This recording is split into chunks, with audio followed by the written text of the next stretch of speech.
Vous avez l'habitude de regarder du catch, avec Restos Radio, vous l'écoutez. Bienvenue sur notre podcast. Installez-vous, prenez un siège, mettez-vous à l'aise. Au programme de ce nouveau numéro, une interview. Et avant de présenter notre invité du soir, je vais accueillir mes deux copilotes du soir. Le premier, vous un culte aux trois fois champion du monde de la WCW, Diamond Dallas Page, c'est Renaud qui est avec nous ce soir. Bang! Salut Vincent et salut tout le monde. Ça va Renaud, t'as encore maté la WCW cet après-midi? Ouais, j'étais devant DDP contre Canyon. Oh là là, Non, pas que ça, mais je mate beaucoup de catch, c'est vrai. Sur le Bang Network. tant qu'il n'y a pas Lex Luger. Il y était aussi. Pardon. Mon deuxième acolyte du soir est un fan inconditionnel de la TNA. Il n'est pas encore sous dépression, mais ça va bientôt arriver. Seb nous fait le plaisir d'être présent ce soir. Eh oui, on n'est plus beaucoup à être fan de la TNA et je suis encore présent, encore debout et encore vivant. Bonsoir à tous. Salut Seb. Salut Relo. Et salut à notre invité Oui, qu'on va introduire dans quelques instants. tu veux piquer ma place, Seb? Je te laisse le Merde, j'ai trône. essayé de le faire discrètement, mais je me suis fait griller. Ouais, ouais, espèce de Disney Good. Va. Si vous suivez les différents podcasts de Restos Radio, vous savez qu'on propose assez régulièrement des interviews. Vous pouvez d'ailleurs tous les retrouver sur notre chaîne YouTube, mais également sur notre feed iTunes. Donc on propose pas mal d'interviews, des stars internationales comme Gail Kim ou Matt Striker, mais on propose aussi de vous faire découvrir les nouveaux talents de la scène française, les têtes d'affiche comme les futurs grands, et ce soir nous avons un espoir. Il n'est pas encore sélectionné par Didier Deschamps, mais ça pourrait arriver. Le petit ange est notre invité ce soir. Bonsoir à tous et à toutes. Et salut à toi, merci d'être venu, c'est sympa. Non, mais c'est moi qui vous remercie. C'est un plaisir d'être là, hein. Donc pour ceux qui ne te connaissent pas, est-ce que tu peux te présenter assez rapidement? Alors oui, alors je suis le petit ange. Voilà. Non, je suis un catcheur de lycée WA et j'ai été entraîné à l'INFC à Béthune. Et bon, ça va peut-être. Je vais déjà pas, je vais déjà commencer à parler sur le petit au niveau de l'entraînement. Au sujet de l'IMFC, moi, j'ai pas été je veux dire, à l'entraînement toutes les semaines. J'ai surtout été entraîné avec les stages, en fait, qui a eu lieu, comme j'habite, pas du tout dans le nord, en fait. J'ai fait les, j'ai fait les stages, en fait, durant plusieurs mois. euh, et c'est ça qui m'a permis, justement, d'apprendre le catch et de pouvoir en faire. Est-ce que tu peux nous dire comment tu as découvert le catch? Alors moi, je l'ai pas découvert. J'en ai bien sûr entendu parler quand j'étais enfant, mais c'est en fait en 2007-2008, où j'en ai vraiment entendu parler avec justement cette montée du catch qui est arrivée en France. Sur NT1 alors. Sur Ouais, la, De sur ch- quoi? NT1, ouais. sur la chaîne NT1. Oui, bien sûr, et avec la chaîne NT1, mais en fait, c'est surtout sur un spectacle que j'étais allé voir à l'époque. Et là, ça a été en- pas l'illumination, mais entre guillemets, j'étais franchement, j'avais, c'est un des soirs où j'étais le plus heureux de ma vie, entre guillemets. C'était la première fois que je voyais ça, c'était franchement un truc incroyable. Et j'en suis ressorti avec plein d'étoiles dans les yeux, et c'est à partir de ce moment-là que, entre guillemets, que j'ai commencé à regarder du catch et beaucoup de catch même. Et voilà, jusqu'en 2010 et en 2010, j'ai décidé de m'essayer justement un stage que faisait Booster à l'INFC et j'ai décidé d'y aller pour voir un peu comment ça se passait. Donc c'est le show que tu as vu en live qui t'a vraiment décidé à passer du simple fan de catch au catcheur. C'est pas les shows à la télévision, c'est plus le spectacle en live. Ah, oui, c'est le spectacle en live. En fait, c'est le spectacle en live entre guillemets qui a fait que j'ai vraiment été fan. Ouais. Parce qu'avant, je regardais un petit peu, mais sans plus. Et c'est vraiment le spectacle que j'ai vu, ouais, à Bercy à l'époque. C'est vraiment ça qui a fait qui m'a donné envie déjà d'en faire et d'en regarder et en plus d'en faire. C'était Raw ou SmackDown qui était venu? C'était SmackDown. D'accord. chose qui n'existe plus de nos jours, puisque maintenant c'est les WWE Live, ça s'appelle, hein, donc c'était une Oui, autre époque. La exactement. prochaine question que j'ai, c'est j'aimerais savoir quel est ton rythme d'entraînement pour le catch.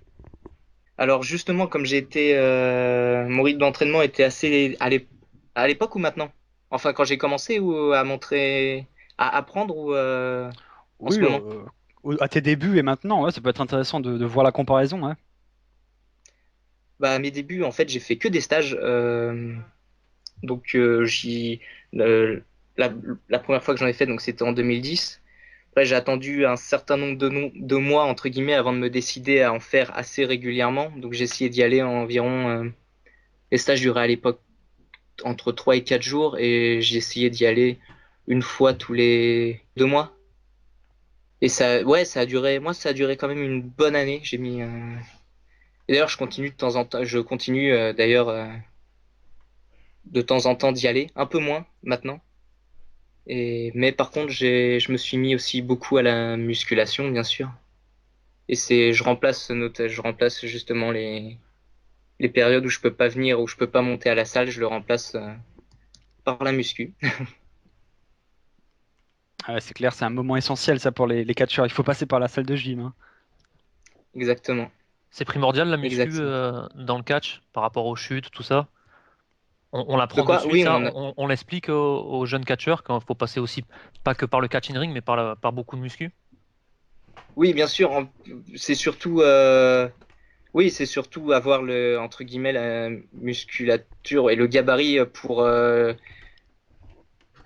ne pas se blesser et savoir encaisser les chocs. Hmm. Mais oui, oui, on nous l'apprend. Et si, Après, moi, je suis pas forcément pour ceux qui m'ont déjà vu sur les shows, je suis pas encore un bon exemple parce que j'ai un petit gabarit entre guillemets, mais je fais tout pour l'étoffer. ouais, justement, c'est quoi ton style dans le ring? Est-ce que t'es plutôt face, plutôt heel? C'est quoi ton style en fait? Ah, moi, je suis un pur face. Non, ouais,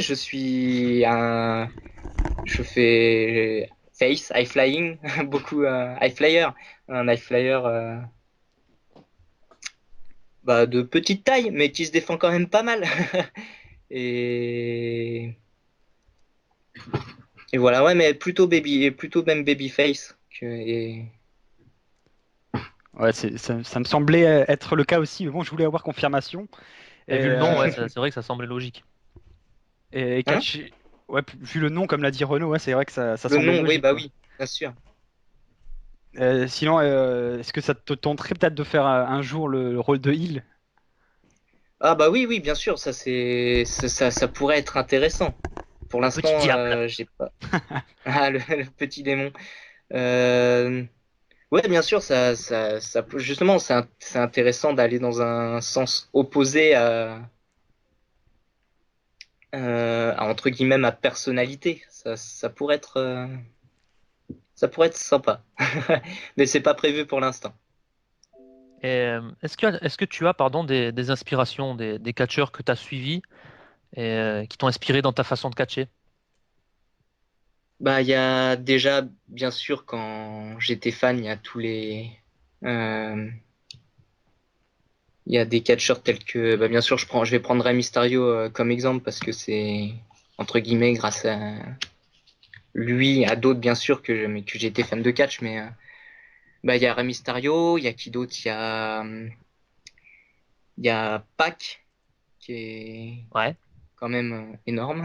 Genre, en façon, il fait des trucs incroyables. Il y a Ricochet, qui fait aussi des moves que je trouve super impressionnants. Ah, c'est Prince Puma à la Lucha Underground, hein, Exactement. ouais, c'est ça, Ouais. hein. Après, en fait, je prends pas un catcheur en particulier. Je prends, je regarde les catcheurs sur sur YouTube par exemple et je regarde surtout leurs moves et voir comment je peux déjà les utiliser, mais j'essaie surtout de me trouver un style à moi plutôt que essayer de plagier un autre. Donc je prends un peu partout et j'essaye de créer mon propre style. Et sinon, est-ce que tu as quel est ton meilleur souvenir, pardon, dans le ring à ce jour? Meilleur souvenir? Tout. Tout carrément. Non, j'en ai beaucoup. Le premier match, bien sûr, qui est toujours le premier match en show, qui est toujours quelque chose d'incroyable. En plus, j'étais contre Peter Fischer, C'est pas donc rien. c'est pas rien exactement. Non, j'étais super fier de catcher contre lui. Et bon, même si j'ai perdu, c'était c'était franchement un moment assez inoubliable. Après, j'en ai plein d'autres. J'ai beaucoup aimé le Révolution 7 qui a eu lieu en mai dernier, où j'ai catché contre Cormac Hamilton. Et le fait de catcher Révolution 7, ouais, c'est vraiment quelque chose qui, pour moi, en tout cas à l'époque, en France, je pensais pas catcher un jour dans un show comme ça. Ah ouais, Après, d'ailleurs, bien sûr. sur Cormac Hamilton, c'est vrai Ouais. que tu l'as affronté à Révolution 7 et beaucoup vous considèrent comme un petit peu l'avenir de la ICWA. Et c'est quoi ton ressenti là-dessus? Bah, je suis flatté, bien sûr. Je suis flatté, fier et en même temps, je sais pas, ce serait bien. Après, ouais, Cormac Hamilton est est un super catcheur, je trouve. Il se débrouille franchement super bien. Et Que maintenant, dire, ça donne envie d'aller encore plus loin, de se donner encore plus à fond dans ce qu'on fait pour justement devenir les meilleurs dans le catch.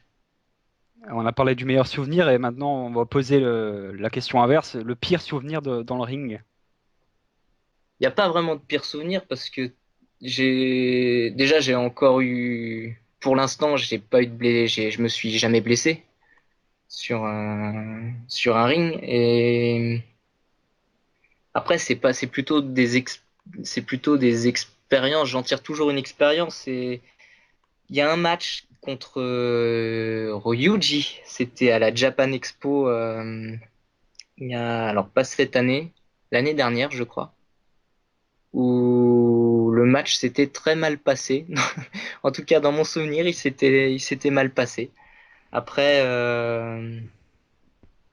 après voilà, on fait avec, on réfléchit, on se remet en question et de toute façon, je me remets toujours sur chaque match que je fais, qu'il soit que je trouve bon ou pas, je me remets toujours en question. Donc, Quand tu ouais, dis que le match, excuse-moi, mais quand tu dis que le match s'est très mal passé, ouais. tu parles au niveau de l'alchimie dans le ring avec ton adversaire, c'est pas ce que vous avez voulu à la base? Ah, c'est-à-dire qu'il y a certains mouvements que j'avais prévu de faire qui sont pas passés. Donc Hmm. après on fait avec pour sortir quelque chose. Mais mais non, ce match-là était pas. Moi, en tout cas, je l'ai pas franchement aimé. Après, au niveau du public, je sais pas. Encore une fois, même si moi je trouve que même si moi j'ai l'impression qu'un match entre guillemets c'est mal passé, que j'ai perdu, voire même gagné, si le public est content à la fin, de toute façon je vais être, de toute façon je suis entre guillemets, je suis heureux quoi. C'est le but que je recherche, c'est faire divertir le public et les faire apprécier ce qu'on fait, leur faire apprécier ce qu'on fait. Donc une question un petit peu générale pour continuer ce début d'interview. Est-ce que tu aurais un dream match, un match de rêve? Si c'est possible, bien sûr. Un match de rêve, réalisable. Bah, ou même un catcheur décédé ou retiré des rings, hein, c'est possible. Ou, un réalisable et un non réalisable. Ouais, voilà.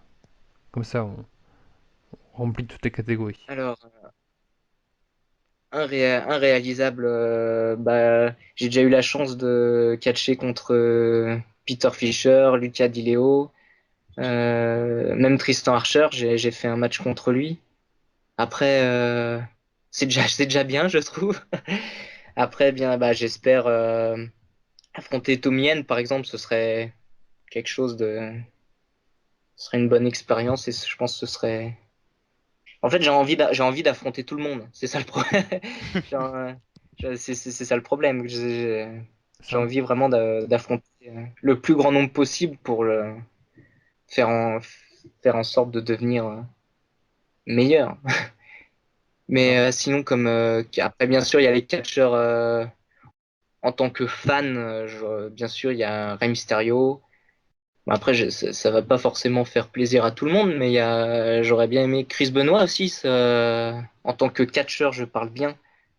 Je trouvais que c'était un catcheur incroyable à l'époque. clairement.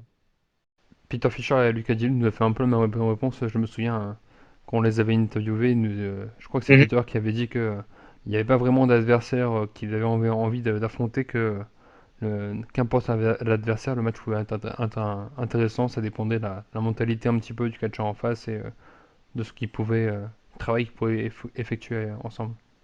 Exactement, et même en fonction de l'histoire qu'on raconte au public. Et encore une fois, moi, c'est à partir du moment où le public est ravi d'être là, ravi de nous voir, se- de nous voir l'un contre l'autre. Je pourrais catcher, je pense, avec n'importe qui. Il n'y a aucun problème. Alors, tu as choisi comme nom de scène le Petit Ange, pardon. S'agit-il Oui. d'un hommage un peu caché à l'Ange Blanc, ou même pas du tout caché? Ah, D'autant plus que ta bah tenue, à une certaine époque, était toute blanche, si je me trompe pas. oui, c'est vrai. C'est vrai. Au départ, oui, bah c'est comme ça au départ, je voulais amener entre guillemets, le personnage comme étant, faire, ouais, en même temps un hommage, mais sans le copier. Je voulais faire un peu catcher old school. Bon, avec mon gabarit, c'est parti après dans le high flying et bah, dans la voltige, mais oui, le nom est en partie tiré de l'ange blanc. Et après, il y a quelqu'un qui m'a dit aussi que le petit ange, ça lui faisait plus penser au Petit Prince, qui était aussi un ancien catcheur. Et alors là, par contre, le Petit Prince, je l'ai su qu'après. Mais ouais, voilà, au départ, c'était un hommage à tous ces anciens catcheurs qui ont fait qu'on aime le catch. Alors plus récemment, il y avait à Laval un gros show ICWA, c'était le show Hexagone, et tu avais fait équipe Oui. pour la première fois avec Senza Volto, et vous avez formé les Shooting Stars. Alors on a interrogé directement Senza Volto, on l'a contacté, et il a une question pour toi. Et il nous Vas-y. demande, alors je parle comme si j'étais lui, depuis notre performance à Laval, j'ai reçu beaucoup de messages positifs de notre collaboration. Et toi, qu'en penses-tu? Bah, j'en pense qu'on risque de se reformer très bientôt.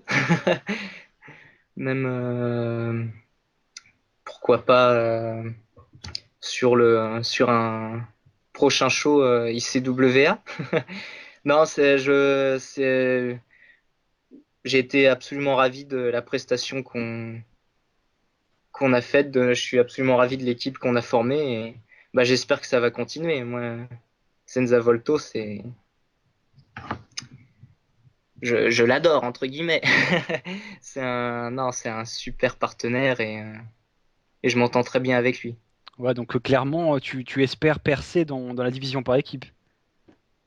Ah, ce serait une bonne idée. Je, j'aimerais bien en tout cas. J'aimerais bien. Pourquoi pas pour Révolution 8 un match French Flavor contre Shooting Star? Ah, ce serait très intéressant comme match. J'aime beaucoup. J'aime bien l'idée. On va souffler l'idée Faut à en Booster. parler au promoteur. Voilà. Booster, si tu nous écoutes. Non, mais ouais, pourquoi pas. Mais non, c'est toujours un plaisir de faire équipe avec Senza et bah, je crois qu'on va refaire d'ailleurs équipe très bientôt. Je reste en contact en tout cas avec lui. As-tu déjà eu des interactions avec des lutteurs de renommée mondiale? On sait par exemple que Mason Ryan était présent à Révolution 7. Bon, Oui, Mason Ryan, il n'a pas non plus une carrière exceptionnelle, mais je veux dire, il est quand même passé par la WWE, il était dans la New Nexus, tout ça, donc il est ouais, quand même c'est passé chez déjà, McMahon. c'est déjà bien, hein. C'est pas rien, quoi. Voilà, exactement. Est-ce que tu as croisé comme ça des catcheurs qui sont déjà passés à la télévision, des gars que le public peut connaître?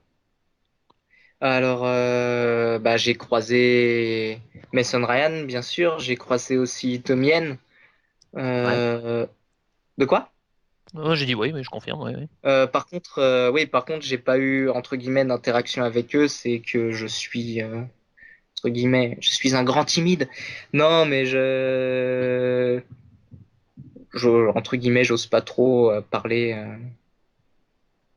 à des gens renommés. Bien sûr, j'ai un peu discuté avec eux, mais sans plus, sans plus, sans plus. Par contre, alors après, si, après, il y a bien sûr Christophe Ajuste, j'ai discuté pas mal avec lui. Après, bien sûr, Tristan Archer, mais que les gens, entre guillemets, internationaux pourraient connaître. Non, Mason Ryan, Tommy Yen, pour l'instant, c'est tout.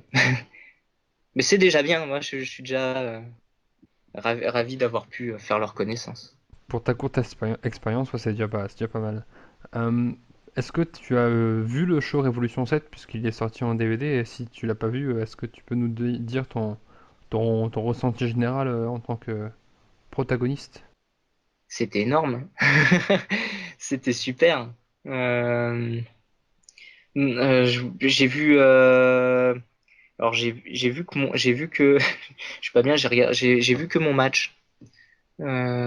Justement, j'ai regardé mon match contre Cormac justement pour voir entre guillemets qu'est-ce que j'ai raté, qu'est-ce qu'il faudrait faire pour m'améliorer.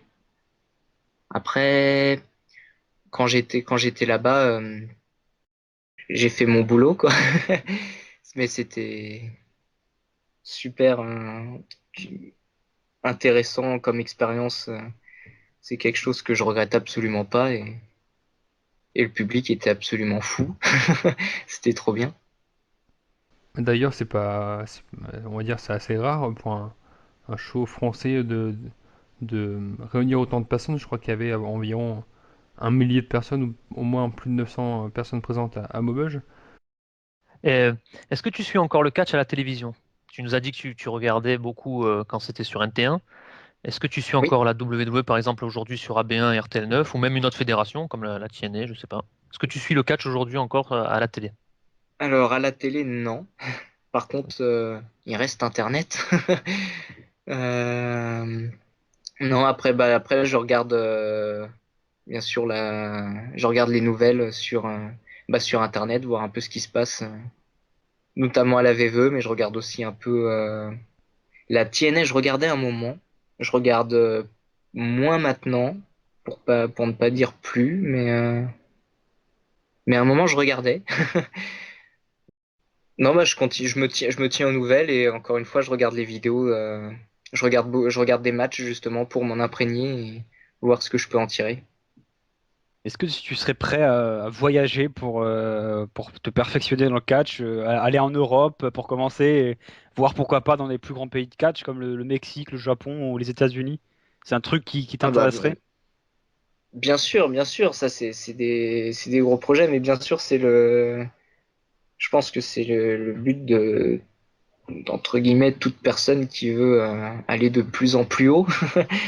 Euh, Après, il faut que je fasse entre guillemets, il faut que j'ai les moyens pour le faire, et ouais, il faut que je me donne surtout les moyens pour le faire. Et bien sûr, j'ai cette idée-là en tête. Mon but premier, en tout cas pour l'instant, c'est de catcher un peu partout en France et après aller m'expatrier ailleurs, entre guillemets. D'accord, d'accord. Alors on a une deuxième petite surprise, puisqu'avant on avait contacté Senza Volto, maintenant on a contacté aussi Booster, qui nous a aussi donné quelques mots à te glisser. Alors il a tout d'abord une question. Alors je vais de nouveau ouvrir les guillemets. et le citer. Je suis extrêmement fier de toi. Tu es un gars exemplaire dans le ring et hors du ring. Il est urgent pour les autres fédérations françaises de jeter un œil sur toi et sur l'équipe que tu formes avec Senza Volto. Voilà son message de booster. Une petite réaction? Ah bah, c'est très gentil. Bah, ça me fait bien sûr super plaisir. Après, ça, c'est... Merci, j'ai que ça à dire, un grand merci, mais merci, bah, c'est surtout lui, bah, c'est lui qui m'a, entre guillemets, tout appris. Donc, merci à lui, merci pour tout ce qu'il m'a apporté. Mais ouais, ce serait sympa si avec Senza, on arrivait à faire avec notre équipe, si on arrivait à faire quelque chose de grand. Et Booster, en plus de nous passer ce message très sympathique, il y a une petite question pour toi. Quelles sont les 3 règles de base que tu conseillerais d'appliquer à tous les jeunes qui débutent dans le catch et qui veulent réussir? Bah, c'est pas en 3 mots, je vais faire une phrase, c'est juste ne rien lâcher, euh, écouter ce que les gens ont à dire, les respecter et toujours vouloir aller encore plus loin dans ce qu'on fait, quoi. Et toujours et ne pas abandonner, surtout ne pas abandonner. Donc on touche à la fin de cette interview. Avant de dire au revoir à tout le monde et de te remercier d'avoir été avec nous ce soir, on va rappeler qu'il y a un show de l'ICWA le 28 novembre à Mazingarbe. C'est un show au profit du Téléthon pour réunir des dons pour cette grande cause qui est le Téléthon. Et il me semble que le tarif est de 5 euros, ce qui est très peu pour un show de catch de la qualité que peut proposer l'ICWA. Un show où tu seras présent. Et il se dit dans les bruits de couloir du catch français que tu pourrais reformer l'équipe Shooting Star avec Senza Volto. Ah, ça risque peut-être d'arriver en effet. Donc, bah, pour le savoir, hein, je vous conseille à tout le monde de venir le 28. Venez. Venez à Mazingarbe Mais dans le Pas-de-Calais entre Béthune et Lens. ouais, venez tous. On sera ravis de vous accueillir Voilà, jouer à la bonne et de vous humeur. recevoir comme il se doit. Exactement. Donc on te remercie d'avoir été avec nous ce soir. On remercie aussi Bah, Booster et Senza de nous avoir envoyé leurs petits commentaires. c'est moi qui vous remercie et je la remercie aussi du fond du cœur. On rappelle de notre côté qu'on sera en direct le 23 novembre pour la review de Survivor Series, le prochain pay-per-view de la du 2. D'ici là, il y aura plusieurs podcasts qui vont sortir, notamment un vintage sur un vieux pay-per-view de Survivor Series. C'est quelle année déjà, Renaud? 1990, l'époque où Hogan et le Warrior étaient au sommet de leur art. Ce qu'il y avait Lex Luger. Non, ne t'inquiète pas. Luger, à ce moment-là, il est du côté de la NWA. Te fais pas de soucis. Bon bah ça va, vous pouvez écouter alors ce futur podcast. Et vous pouvez écouter aussi le Catch Moi Si Tu Peux qui est sorti quelques jours avant cette interview. Donc plein de podcasts écoutés sur notre chaîne YouTube à laquelle vous pouvez vous abonner et sur iTunes sur lesquels les podcasts sont également disponibles. On vous retrouve sur Facebook, sur notre Twitter @RasseusRadio, sur Facebook c'est Rasseuse Radio Parlons Catch. Et on vous dit à la prochaine. Passez une bonne soirée, une bonne matinée ou une bonne après-midi, j'en sais rien. Faites de votre jogging comme il faut. Et on se dit à bientôt. Au revoir les amis. Salut les Salut. amis! Au revoir. Ciao.